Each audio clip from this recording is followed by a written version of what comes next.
Hey guys, it's Dark Dumb here. Welcome back to another Reddit reading video. Today, we're going to be reading r/entitled parents. This is the most creative content that I've ever done on this channel, and I can't wait to get into the cringe with you guys and post daily content that's just over 10 minutes long, 2 times a day, so I can get that sweet ad revenue and build a fan base that doesn't care about me at all. Now let's get into the cringe. Psych, that's what you thought I was going to do. r/entitled parents is possibly the most overdone subreddit on the entire YouTube platform right now. I mean, have you seen these guys pumping out daily videos of the same subreddit and they're getting a ton of views? And what are they doing? I mean, seriously, these videos have zero editing and just like the black bars are everywhere.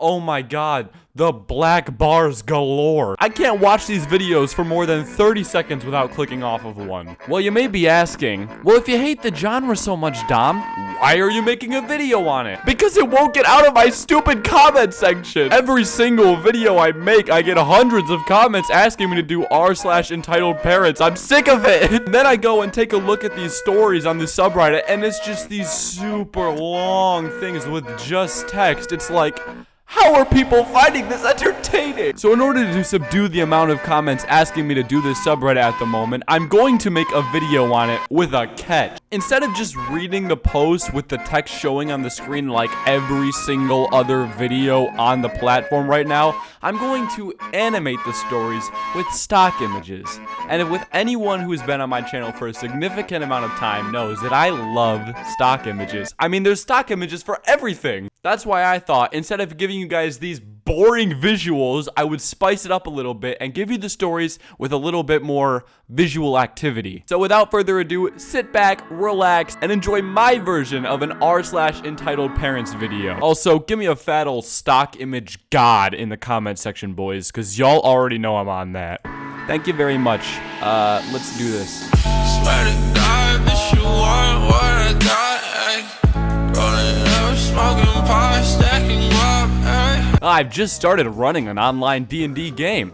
Last couple of sessions I'd noticed my connection was really bad.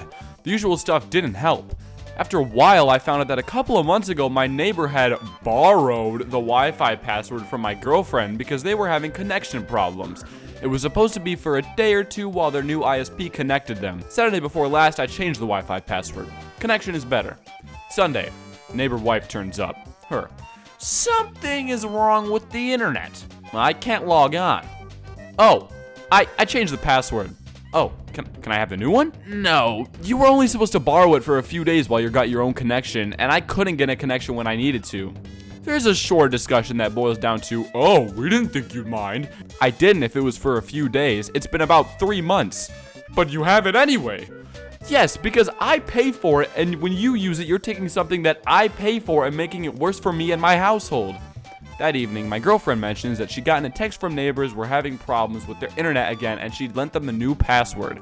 Had another chat with the neighbors, which boils down to something like this. But we need the internet. Sammy, the daughter, needs it for her school, and Kev, the husband, loves his games.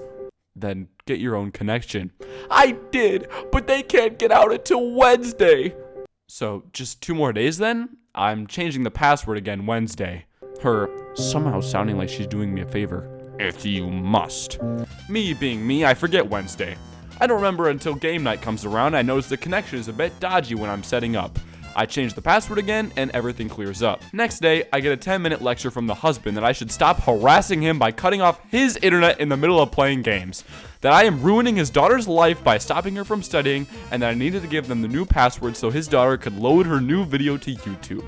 I walk away, close my door, and enjoy a beer. Monday comes around. This is glued. Yes, glued, not taped to my door. I hope you're happy, F-tard. You ruined my girl's hopes. You have no right to cut off my internet. You stopped my daughter from streaming and ruined her chance to become a YouTuber. Hope you're effing happy, bad guy. Not sure which of the neighbors wrote it. Some context. I have a disability that causes me to have severe balance issues along with muscle weakness and falls, so while I can still walk, it's unsafe for me to do so I use a wheelchair. One day, I needed to go to the supermarket and decided to take my little sister, 8 years old, along with me. I don't see her often as I live out of home, so we made a day out of it, going to the biggest shopping center on our side of town and had a great time. After having lunch in the food court, she wanted to play in the playground they have, so with her sitting on my lap, I pushed us over and she went in and had a blast! After about 15 minutes, she fell over. And since my chair can't fit into the playground, I removed my walking stick from its holder on the side and walked in to make sure she was all right. In enters the entitled parent. After getting my sister to stop crying by joking I'd have to eat her leg now that she's landed on it, when I joke like that, she giggles like mad. I turned to wobble back to my chair only to see it's been moved. NANI? It was around 3 meters away from where I left, right by the entrance where parents had left trolleys / prams / etc. And a child was sitting in my seat while her mom spun the chair around. I made my way over and asked for my chair back when the entitled mother started on me. Hello, I need my wheelchair back, and you shouldn't have taken it without asking. But you can walk! Yes, I could walk, but I was obviously struggling to even stand. Excuse me? You can walk, you don't need it. You just want it. I was shocked. As she was saying this, she was raising her voice and people were starting to look. I was firm and told her that yes, I can walk, I can't do so for very long and I need my chair. Well, what's wrong with you then? It's none of your business. You say that you need the chair, but you won't even tell me what's wrong with you. She said this as if I were the crazy one. She reluctantly got her kid off my chair, so I put my stick away and sat back. My muscles in my legs were in agony from having to stand for so long. I pushed myself back to where my sis and I were set up, and I tried to forget what just happened and rest. As I was going in, she was loudly complaining about me to the people around her, claiming I'm lying about needing my chair because I can walk and I'm just a dull bludger. So, there's a kid at school. We'll call him F's son, and of course, he's the principal's son. So he's one of those kids who don't care about what they do and everyone hates them. He bullies people, doesn't do any work, and thinks he's higher than everyone and lets you know about it. Whenever he's sent to the office for bullying, disrupting class, or basically anything, all he's told to do is do Mr. F-ups, which are only burpees with a push-up in between because his dad, Mr. F, is the principal. So one day in gym class, he is bullying another student.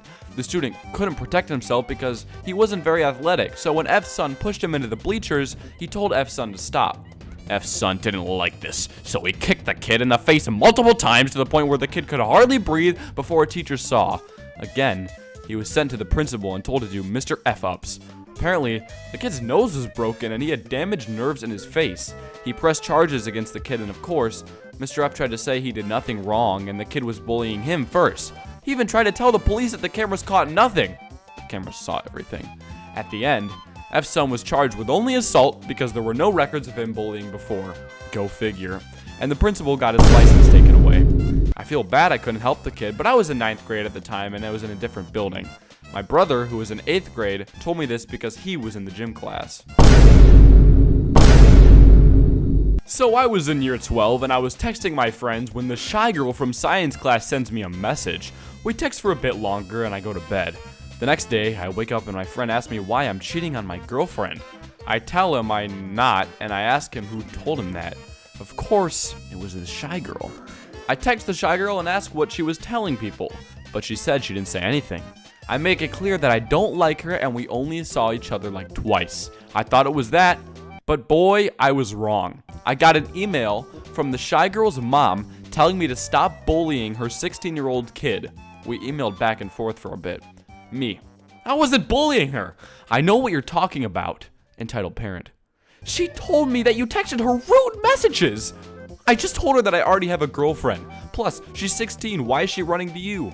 But she wants to be your girlfriend. Well, I already have a girlfriend. What is this? This is so repetitive. Well, then she can be your girlfriend instead. Are you serious?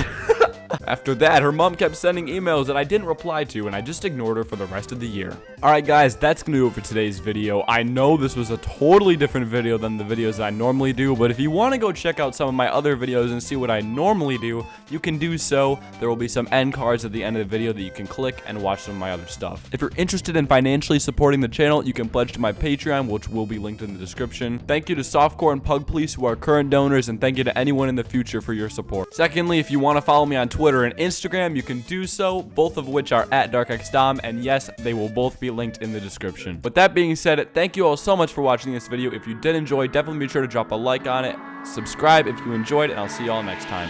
Peace out. Swear to God, bitch, you are